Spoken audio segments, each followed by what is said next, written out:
Bonjour à toutes et à tous, aujourd'hui je vous propose de peindre un lac à la montagne. Alors c'est une aquarelle qui est assez simple comme ça, mais avec une technique intéressante pour les reflets sur l'eau. Alors je sépare en fait ma feuille en deux et je vais venir protéger une partie, le bas en fait de mon aquarelle, et vous voyez j'ai dessiné légèrement en fait la zone où on verra les sapins et les montagnes en arrière-plan. Alors je commence par le ciel. Euh, Généralement on commence par le haut de l'aquarelle et le plus éloigné. Ici, bon, on va bien humidifier le dessus en fait de notre page pour travailler le ciel en premier lieu. Alors pour le ciel, on pourra utiliser n'importe quelle tonalité, vraiment celui qui vous plaît. Moi j'ai décidé de prendre un bleu qui est proche en fait du bleu indigo, mais comme dans ma palette j'avais un petit mélange, je réfléchis pas plus que ça et je viens déposer le bleu de ma palette et je viens balayer en fait de gauche à droite pour donner un effet de dégradé léger.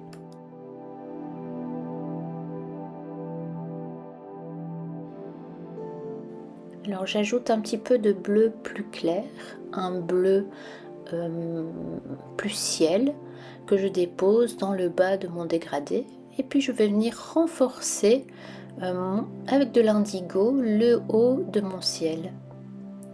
Ensuite je vais donner un sens, donc je vais basculer mon support et les pigments vont couler vers le bas parce qu'on a humidifié auparavant notre ciel. Ça va donner un petit mouvement et ça va permettre aussi à l'eau de ne pas stagner.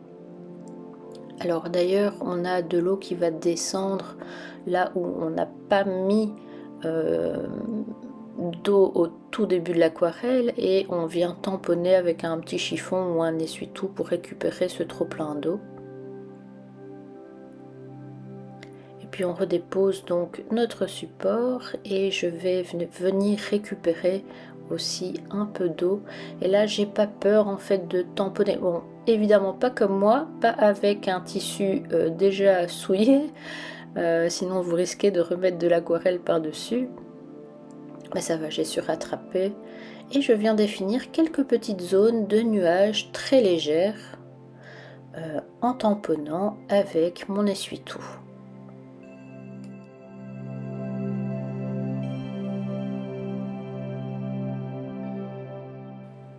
Alors j'avais envie d'avoir un ciel vraiment tout doux, du coup je sèche le dessus de mon aquarelle pour passer au niveau des montagnes. Alors comme je vous disais, j'avais fait un petit crayonné pour définir une zone de montagne. Il y a deux parties, une à gauche et une sur la droite. Alors j'aurais dû peut-être effectivement commencer par la montagne de droite. Pourquoi? Parce qu'elle descend beaucoup plus bas. Mais bon, vous allez voir que c'est pas finalement si grave. Il y a moyen de s'arrêter sur le bord de la montagne ici. Vous voyez le bord à droite. Je m'arrête tout doucement. Et ici de nouveau je travaille avec des tonalités qui sont assez pâles parce qu'on est au niveau de l'horizon, on est dans un espace lointain et j'ai pas envie que ce soit trop saturé au niveau des couleurs. Quand on a des teintes plus claires comme ça à l'arrière-plan, ça permet de montrer qu'il y a quand même une certaine distance. Alors je renforce un petit peu le bord en fait de ma montagne et je viens déposer quand même un peu plus de pigments parce que comme vous savez, l'aquarelle en séchant s'éclaircit. Alors cette montagne ici qu'on vient de faire à gauche, elle est en avant-plan par rapport à la montagne que nous allons faire ensuite qui se trouvera sur la droite. Donc je veux quand même qu'elle soit un peu plus au niveau des tonalités un peu plus foncées que celle de droite qui paraît quand même être à l'arrière-plan. C'est vraiment un travail au niveau des valeurs. Et en fait ici vous voyez qu'est-ce que je fais, je vais un petit peu retirer des pigments en utilisant un pinceau humidifié et je viens retirer progressivement, je dépose sur l'essuie-tout, je repasse dans l'eau pour flouter un petit peu cette partie. J'ai envie de donner un peu une impression de brouillard léger qui se retrouvera tout près des sapins. Alors, le fait de déposer comme ça de l'eau, ça va ouvrir les blancs, donc il faut vraiment éviter d'en mettre trop de l'eau hein, et de doser délicatement. Et puis, on peut sécher. On a comme ça une zone sur laquelle on ne devra plus toucher et qui ne va pas se mélanger avec les autres couleurs qu'on va mettre juste à côté.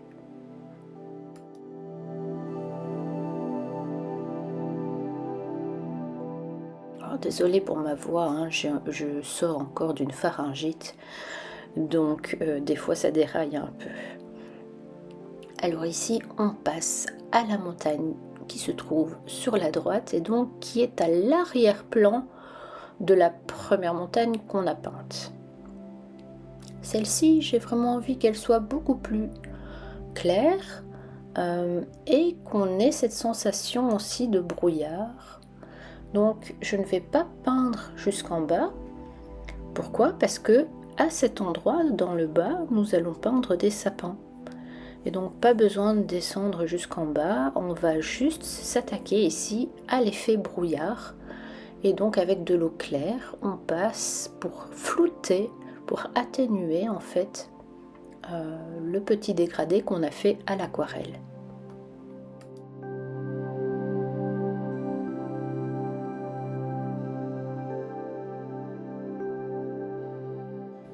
À nouveau, je viens sécher cette partie de l'aquarelle qui pour moi est terminée et ça permet donc de pouvoir ensuite passer aux sapins. Ces sapins sont à l'avant-plan, au premier plan donc.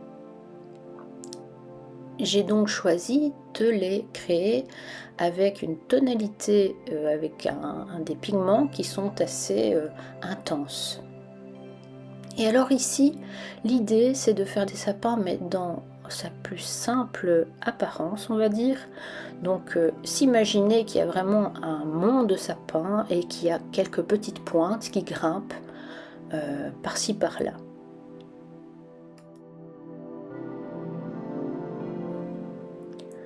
Alors la couleur utilisée c'est un vert de Prusse de chez Daniel Smith, mais soyez libre d'utiliser la couleur qui vous parle pour des sapins.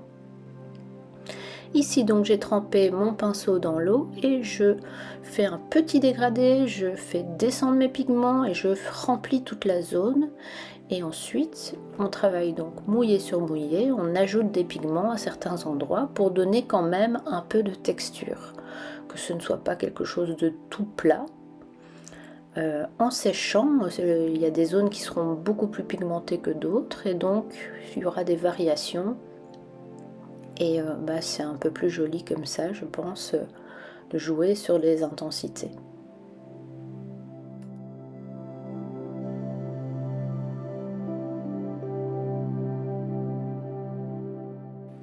Alors comme ici on a travaillé humide sur sec, il ne faut pas trop perdre de temps au niveau des pointes. Une fois qu'on rajoute des pigments dans l'humide, là on a un petit peu plus de temps, hein, l'aquarelle séchera un peu moins vite, mais au tout début c'est vrai qu'il faut faire attention.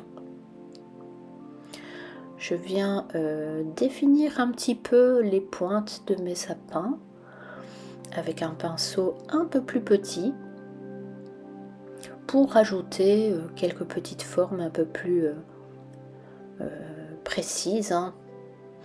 Ces branches de petits sapins qui tombent de chaque côté. J'observe, je regarde si ça me plaît.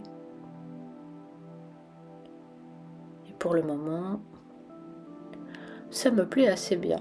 Donc j'ajoute par-ci par-là des petites zones de pigments et je vais maintenant même rincer mon pinceau et utiliser de l'eau claire pour déposer comme ça quelques petits splatchs dans mon aplat de verre pour mes sapins. De nouveau, ça va donner un petit peu de texture. Et je viens sécher au sèche-cheveux ou bien évidemment à l'air libre, hein. Ici, c'est pour que ça aille plus vite.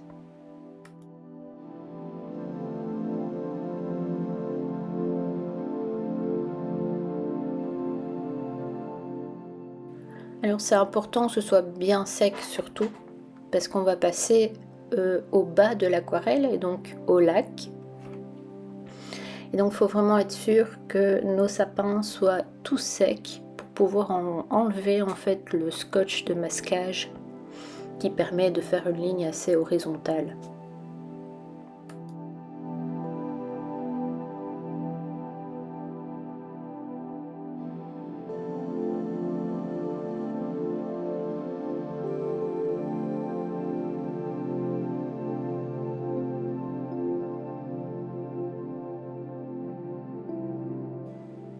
Alors en séchant, j'ai réalisé que mes petits sapins pouvaient être un peu améliorés sur le dessus. Et donc vous pouvez voir que ça pose pas de problème, hein, même si c'est sec, d'ajouter du détail. On travaille donc en mouillé sur sec. Et là, j'utilise un pinceau beaucoup plus fin pour détailler, pour vraiment ajouter des petites branches par-ci par-là.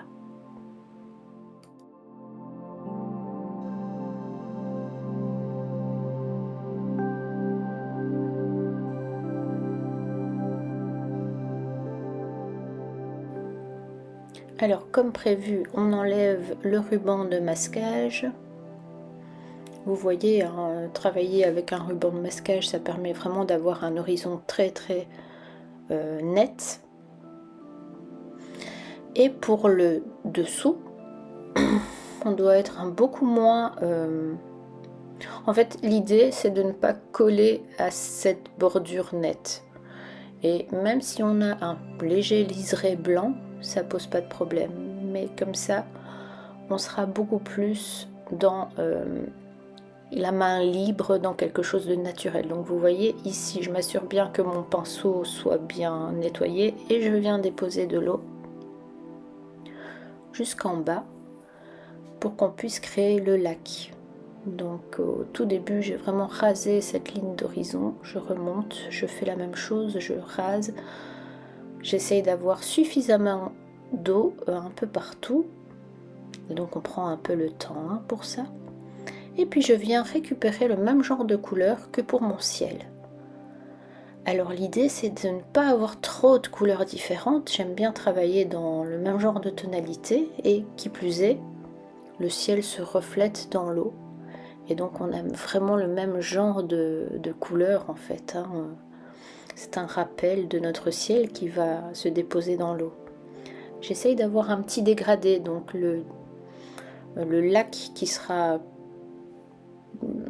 le haut de mon lac, pardon, est un petit peu plus intense. Je viens ensuite travailler le reflet des sapins. Donc là je reprends aussi la même couleur utilisée pour mes sapins et je viens juste déposer du pigment à la zone du dessous des sapins. Et puis là on va venir travailler avec le fait de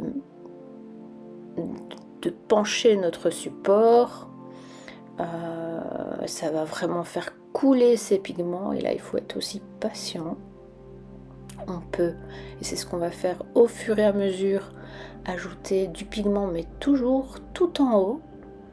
Ça permet d'avoir aussi cette sensation de dégradé, donc il y a plus de pigments qu'on ajoute tout en haut et ça va glisser petit à petit vers le bas. Alors vous voyez, même si au début j'avais plus ou moins dessiné la zone du reflet des sapins, je l'ai fait que sur le côté parce que finalement c'est l'aquarelle qui va décider toute seule dans l'eau où ça va s'arrêter, hein. Plus on aura mis d'eau, plus on aura mis de pigments, plus ça va descendre. Mais ici, on travaille avec la gravité, on laisse tomber les pigments au fur et à mesure.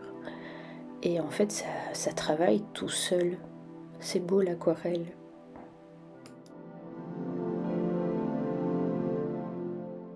Pour accentuer cette sensation donc de descente du pigment, je vais utiliser mon spray et je fais quelques petites touches de spray au niveau du lac pour que ça continue de couler vers le bas. Donc si on n'a pas assez d'eau à la base, en fait, ça va pas couler jusqu'en bas, donc il faut rajouter un petit peu d'eau. On peut le faire avec le spray. Ensuite, n'hésitez pas, si vous voulez récupérer un petit peu des pigments qui auraient coulé trop vite, on peut récupérer avec un pinceau propre. Ici, je décide d'ajouter un petit peu de la couleur de la montagne, parce que ça se reflète aussi dans l'eau. Et puis une fois qu'on est ok, on redépose notre support, et puis là où vous voyez, je récupère donc sur les bords le trop plein de pigments qui laisserait des traces pas très jolies sur les côtés en fait.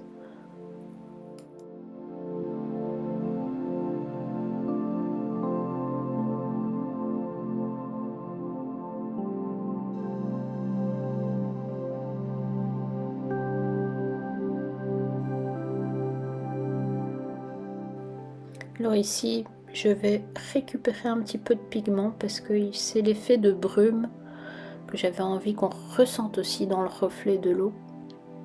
Et donc toujours, l'idée c'est de prendre un pinceau propre, légèrement humidifié. On vient retirer un peu de pigment, tant qu'on est dans l'humide, on peut. Et voilà. Et ici, je vais même en profiter pour créer l'eau, donc ces petits reflets qui sont un peu plus clairs par-ci par-là. J'utilise un pinceau qui est quand même assez, qui n'est pas très souple, qui a une certaine rigidité. Je mettrai les références dans le descriptif. Et pareil, toujours avec mon petit essuie-tout sur le côté. Je trempe dans l'eau, c'est pas trop humide, je viens frotter tout doucement, faire des petites lignes horizontales par-ci par-là, et je dépose dans mon essuie-tout ce que j'ai récupéré en fait comme pigment avec mon pinceau.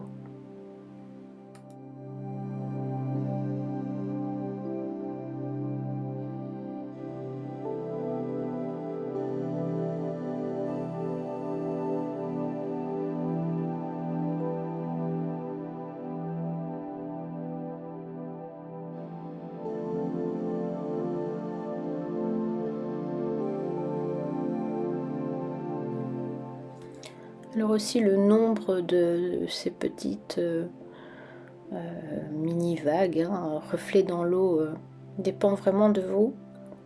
La longueur aussi, et essayez de ne pas en faire au même endroit à chaque fois. De varier un petit peu les endroits pour que ça ait un côté plus naturel.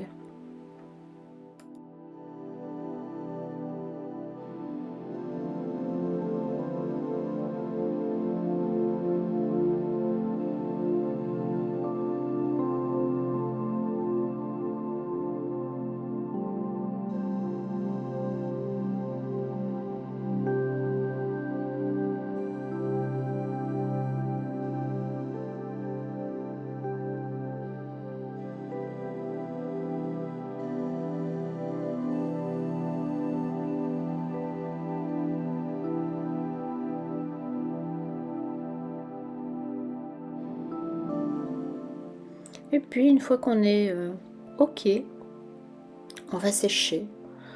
On va vraiment sécher complètement notre aquarelle. J'ai décidé d'ajouter des oiseaux. Vous commencez à me connaître. J'aime bien mettre une petite touche de vie dans mon aquarelle, mais je n'ai pas filmé comme il fallait.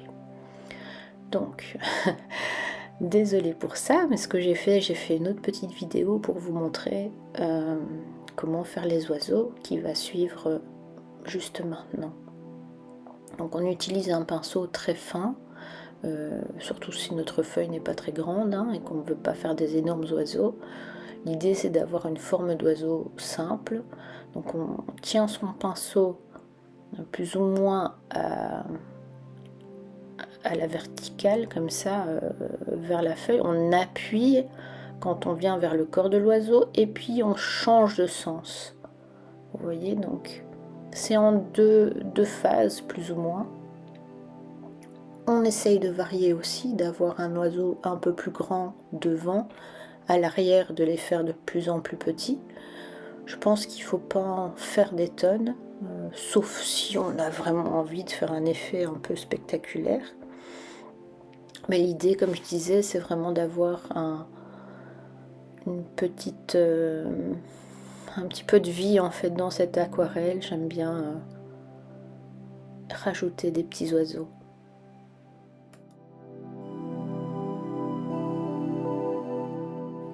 Et donc d'ailleurs, n'hésitez pas à vous entraîner avant pour que le geste soit plus fluide.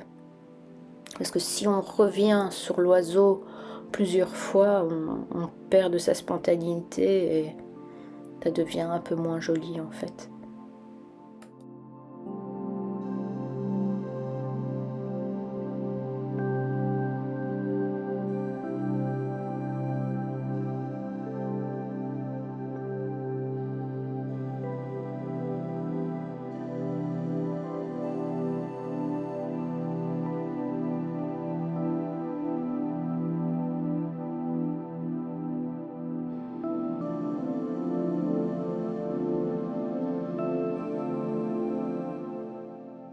Alors ensuite, je vais utiliser un cutter pour venir gratter légèrement le dessus de mon lac.